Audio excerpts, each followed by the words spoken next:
Guys, a kettlebell that weighs 150 pounds is profoundly heavy. Very rarely they're heavy. And most adult men, after several weeks of training, can do 150 pounds in the deadlift for 20 plus repetitions. Marky Mark, who's been training with weights for the vast majority of his life, he should be able to pull 225, 315, even more for reps. What the is he getting out of a fucking kettlebell? I submit to you, the answer is very little. Now we all can agree that Mark Wahlberg's training is rather questionable. And what's up with these gloves? And hey, we all love Dr. Mike critiquing these popular workouts. I did this type of reactionary content too, but Dr. Mike's way better at it. When it comes to the kettlebell deadlift, I think there's a more nuanced perspective, which I want to share in this video. But before we get started, if you're just getting started with kettlebells, you're over 40, and you're looking for a free kettlebell workout, check the first link in the description. Grüezi miteinander, Gregory von Lebe hier.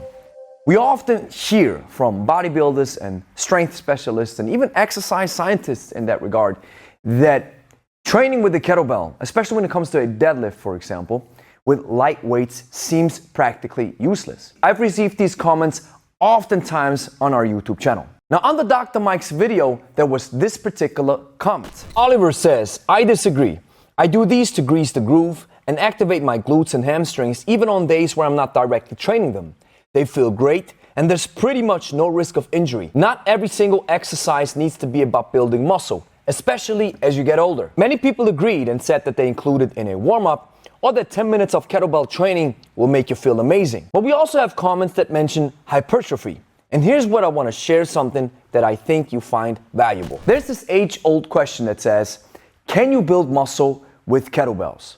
The answer is yes, because it's a weight and you can manipulate it according to the laws of building high-quality muscle. On the other hand, the kettlebell is rather a conditioning tool that you use for full body strength, full body quality mass, full body explosiveness. So the kettlebell touches all these bases of human performance. Now, if you ask me, if you want to become the strongest possible, you better pick up a barbell.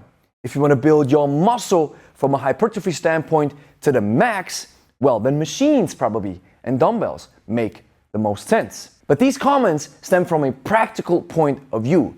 At the end of the day, you can even build muscle with a heavy cinder block. So now let me share this brief review from Dr. Brad Schoenfeld, which is also referred to as the hypertrophy doc. It's called Strength and Hypertrophy Adaptations Between Low versus High-Low Resistance Training, a Systematic Review and Meta-Analysis. The scientists share that emerging evidence indicating fiber type specific adaptations from training with high versus low loads suggests a potential benefit to training across a spectrum of loading zones when maximizing muscle hypertrophy is the primary goal. In another more recent study called Loading Recommendations for Muscle Strength, Hypertrophy, and Local Endurance, a re-examination of the repetition continuum, Dr. Brad Schoenfeld shares, with respect to hypertrophy, the compelling body of literature indicates that similar whole muscle growth can be achieved across a wide spectrum of loading ranges. In simple terms, this means that you can build muscle with a lighter or moderately heavy kettlebell if you do more reps, let's say 40, 50, 60, or 70 reps. And doing this many reps will lead to metabolic stress, I'll guarantee you. And metabolic stress is one of the 3 primary drivers of muscle growth, and the other 2 are mechanical tension and muscle damage. Now let me give you some practical applications for the kettlebell deadlift that you can use in your training schedule. The first one is a negative deadlift, or a deadlift where I stay elevated above the floor so I can increase the range of motion and the stretch that I have in my posterior chain.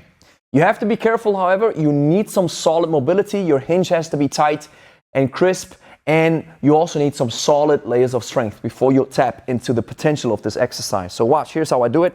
I stand over the box, and now I drop the kettlebell as far down as I can, and now I feel that stretch, and I come back up. Back down, as far down as I can, with solid form.